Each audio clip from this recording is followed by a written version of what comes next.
queridos irmãos e irmãs,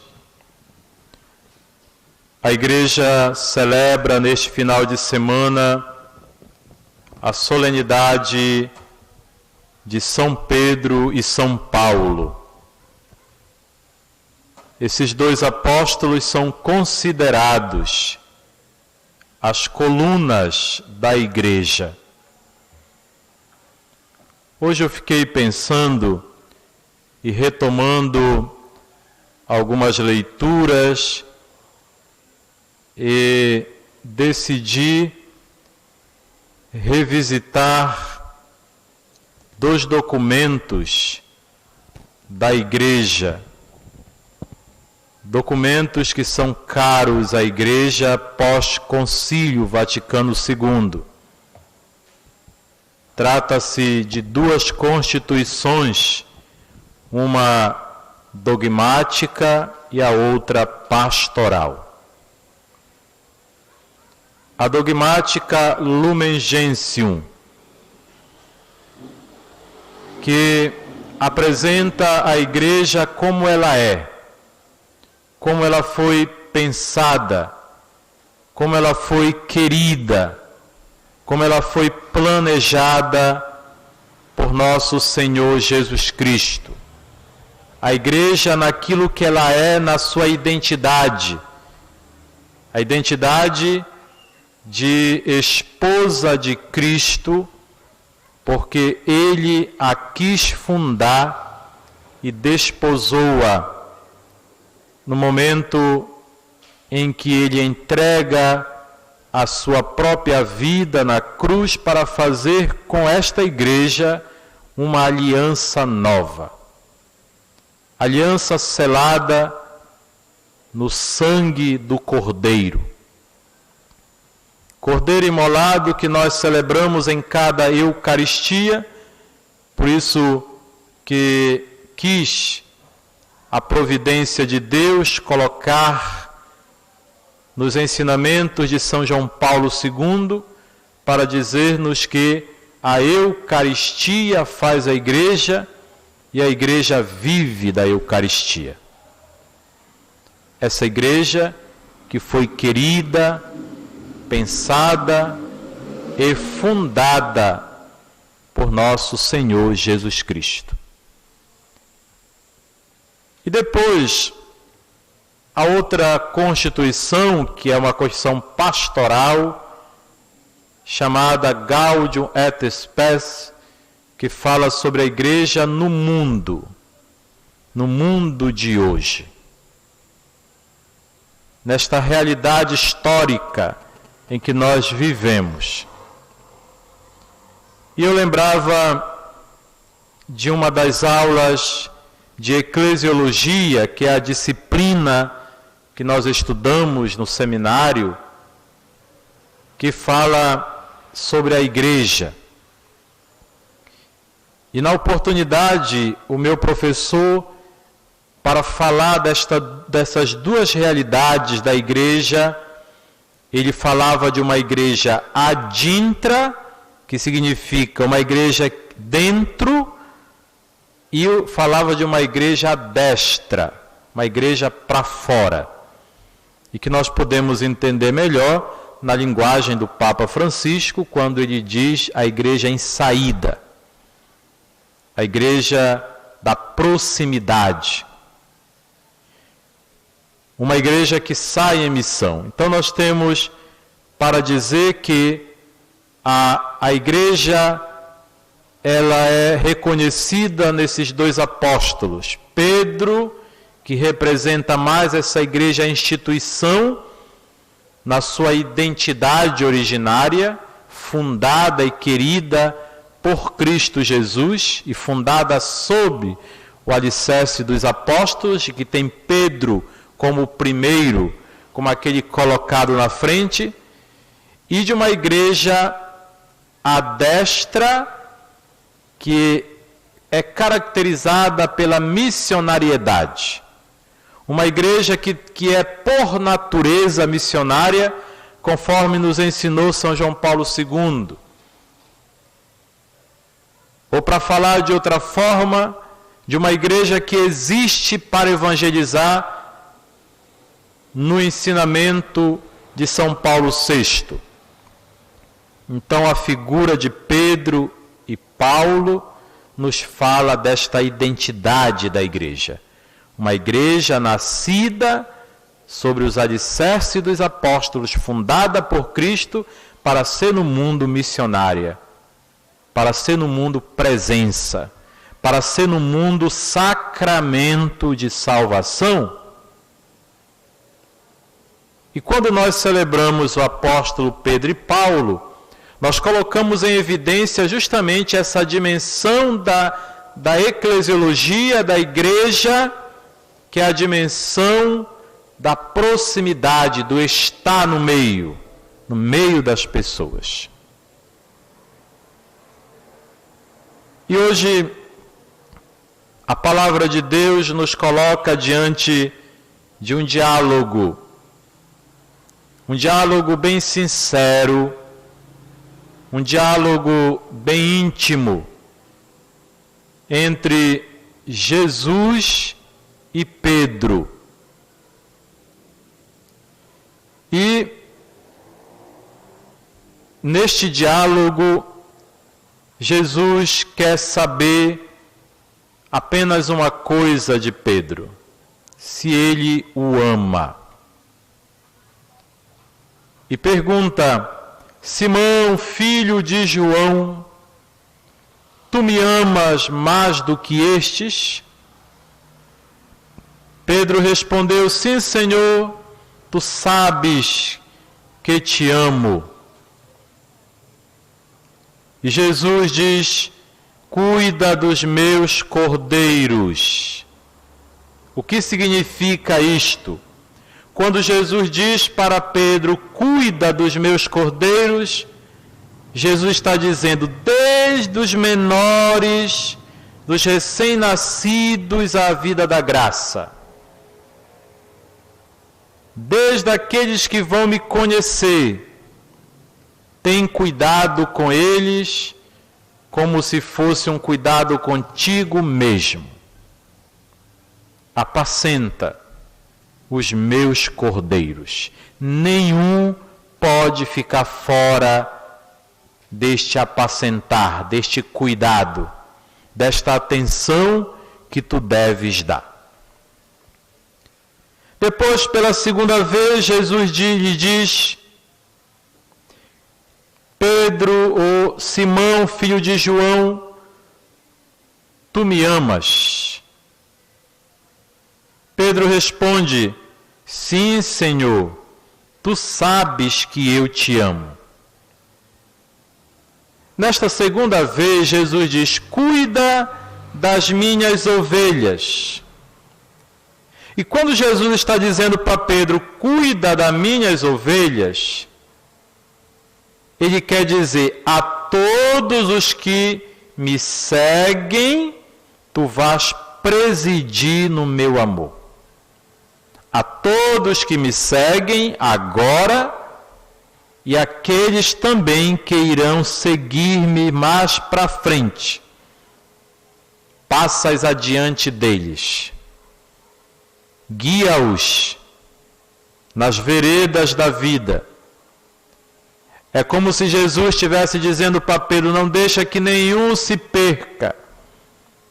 Assim como o meu Pai, assim como eu recebi do meu Pai o encargo de cuidar do rebanho, e eu não perdi nenhum daqueles que o Pai me deu, eu agora te encarrego a ires à frente, a se colocares na atitude de pastor, para conduzir esta gente no meu amor, presidir no amor.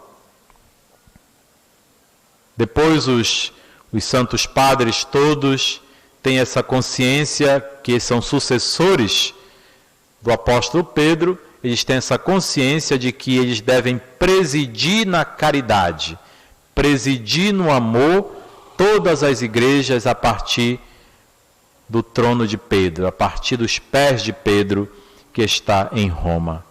Cuida, vai à frente dos que me seguem agora e dos que vão me seguir depois. Não perde nenhum deles. Eu os ganhei. É como se Jesus estivesse dizendo, porque esse episódio, desse diálogo, acontece depois da ressurreição. É como se Jesus estivesse dizendo, eu os ganhei a preço muito alto, sangue e água derramados na cruz, preço da minha vida. Então, portanto, não perde nenhum deles, porque eles valem muito. Mas acontece que o Evangelho nos apresenta que Pedro ficou triste, porque Jesus o pergunta 3 vezes se ele o ama. Pedro fica triste pela 3ª vez, e Jesus pergunta, Pedro, tu és meu amigo mesmo? Porque na tradução original do texto é essa a expressão, tu és meu amigo, tu me amas, tu és meu amigo. E Simão respondeu, Senhor, tu sabes tudo, tu sabes que te amo. O que Jesus está fazendo aqui é fazendo Pedro retificar a sua tríplice negação. Naquela noite escura e fria da sua entrega, para lembrar que naquela noite da entrega, em que Pedro negou, o coração de Jesus ficou triste. E agora Pedro se entristece só de lembrar que ele traiu o mestre, que agora o mestre pergunta a ele 3 vezes se ele o ama. As 3 vezes que Jesus perguntou a Pedro, caiu de cheio na consciência dele, a ponto dele fazer uma memória de toda a sua vida com Jesus.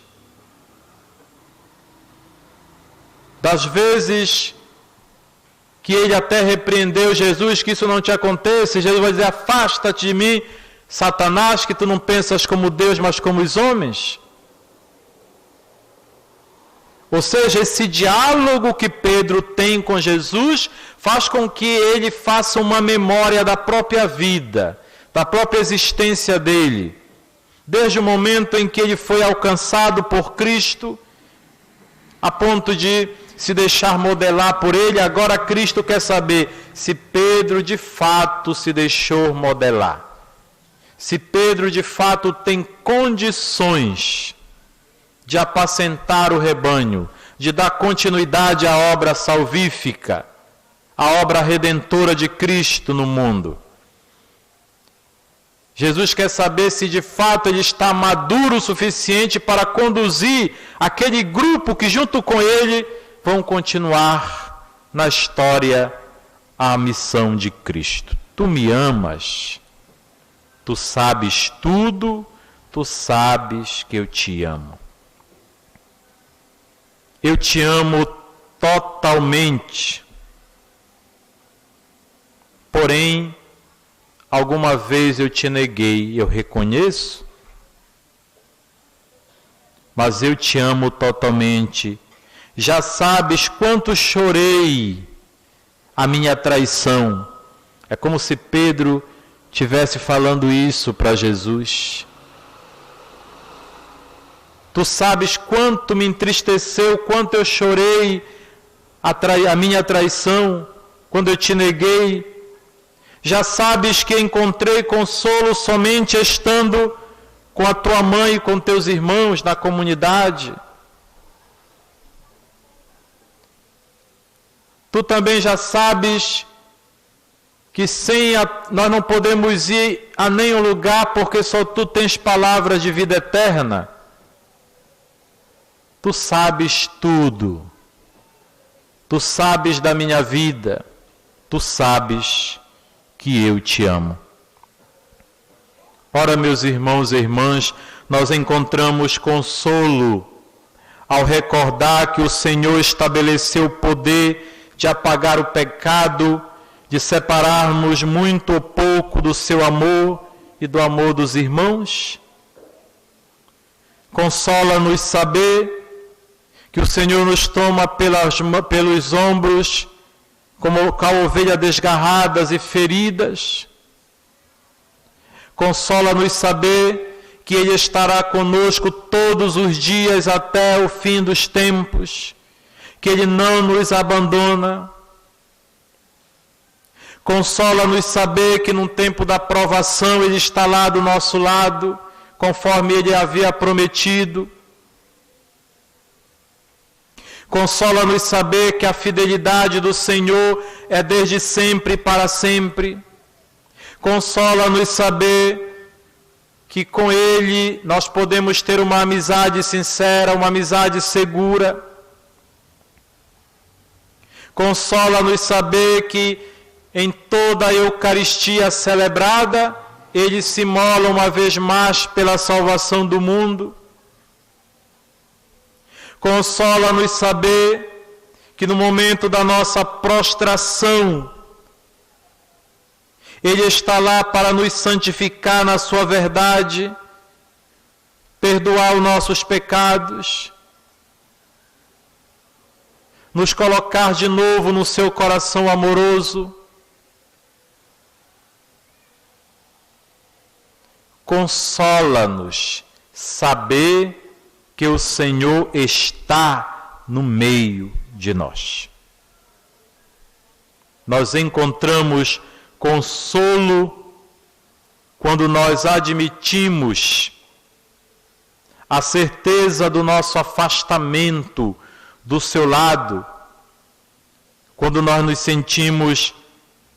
sentimos sós. Consola-nos saber do encontro misericordioso que Ele tem conosco, quando dos lábios do sacerdote, daquele homem que se configurou a Ele, que foi consagrado na verdade da sua palavra, saem aquelas palavras: eu te absolvo. Eu te absolvo dos teus pecados, pelo ministério da Igreja,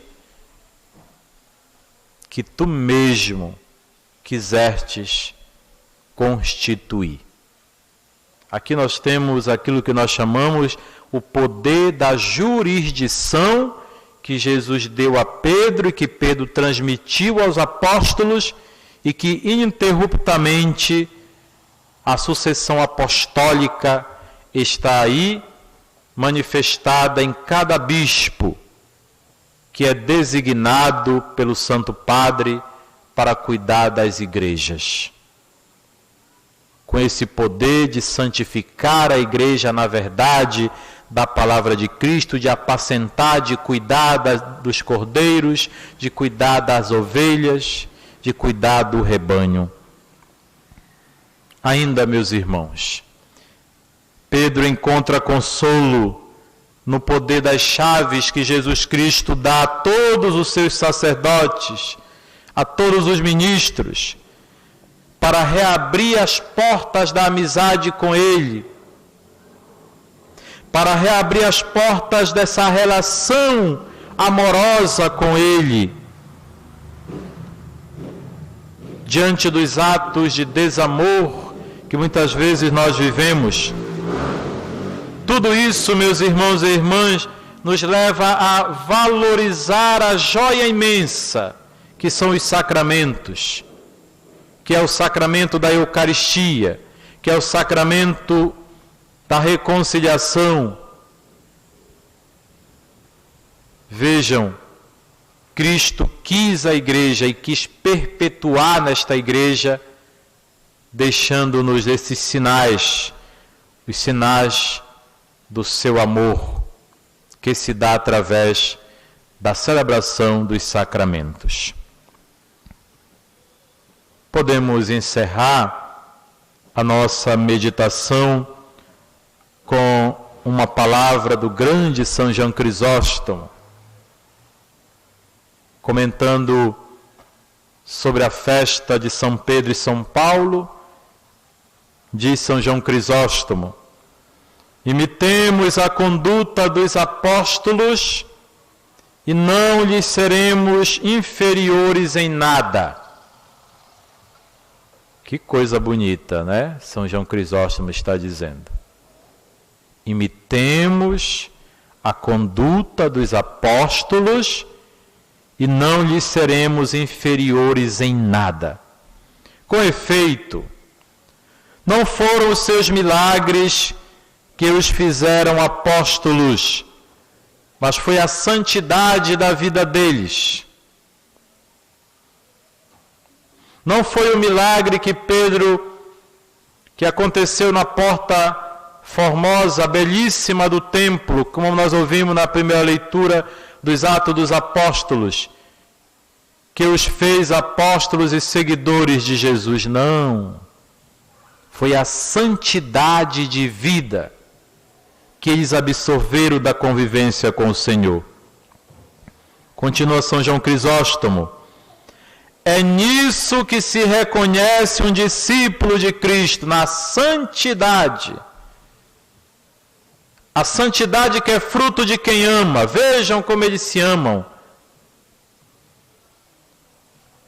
Essa marca foi nos dada claramente pelo Senhor quando quis traçar o retrato dos seus discípulos e revelar o sinal que distinguiria os seus apóstolos quando disse: por isso, todos conhecerão que vós sois meus discípulos. Que sinal é esse? Fazer milagres? Ressuscitar os mortos? De forma nenhuma, nos diz São João Crisóstomo. Então, qual é? Todos os homens conhecerão que são os meus discípulos se vocês se amarem uns aos outros. Essa é a marca do discípulo de Jesus. Esta é a marca de São Pedro e São Paulo. Essa deve ser a marca da igreja. É esse testemunho que eles nos legaram, o amor. Por isso que Jesus pergunta a Pedro: tu me amas? Por isso que depois São Paulo vai reconhecer essa verdade em Jesus, a ponto depois de escrever aquele belíssimo hino ao amor para os coríntios. O amor é a marca registrada do discípulo e da discípula do Senhor. O amor deve ser a marca registrada da igreja. Continua São João Crisóstomo, o amor não é um milagre, mas é uma obra. É no amor que está o pleno cumprimento da lei. É palavra de Deus. Tende, pois, amor em vós, e estarei entre os apóstolos na primeira fila. Se nós vivenciarmos o amor, nós estaremos na primeira fila. Sim, meus irmãos. Continua São João Crisóstomo dizendo: quereis outra prova deste ensinamento? Vede como Cristo se dirige a Pedro: Simão, filho de João, tu me amas mais do que estes? Não há nada mais que nos faça alcançar o reino dos céus do que o amor a Cristo, do que amá-lo como ele merece. Será que nós amamos Cristo como ele merece? Se pergunte. Você que está em casa, você que está aqui em pequeno número, se pergunte nesta vigília, nesta missa das vésperas da solenidade de São Pedro e São Paulo, se pergunte: você está amando a Cristo como ele merece? Você é capaz de amar a Cristo mais do que as outras coisas do mundo? Não há nada que mais nos faça alcançar o reino dos céus do que amar a Cristo como ele merece. Que faremos para o amar mais do que os apóstolos? Escutemos Cristo, esse mesmo Cristo que devemos amar, esse mesmo Cristo que foi pregado por São Paulo, não com o evangelho que é obra humana, mas o evangelho que é fruto da revelação divina. Um evangelho revelado, pregado pelo próprio Cristo e transmitido a Ele. Escutemos Cristo, esse mesmo Cristo que devemos amar. Se me amas mais do que estes, diz Jesus, para Pedro, apacenta as minhas ovelhas. Apacentar o que é? Zelo, compaixão, cuidados. Zelo, compaixão, cuidado, misericórdia, amor são obras, não milagres. É isso que conta. Obras. E a igreja é convidada a viver, a partir do ensinamento de Jesus, as obras de misericórdia. Queridos irmãos e irmãs, que as colunas da igreja Pedro e Paulo nos ajude a reconhecermos o Cristo e a amá-lo de todo o coração. Seja louvado nosso Senhor Jesus Cristo. Para sempre seja louvado.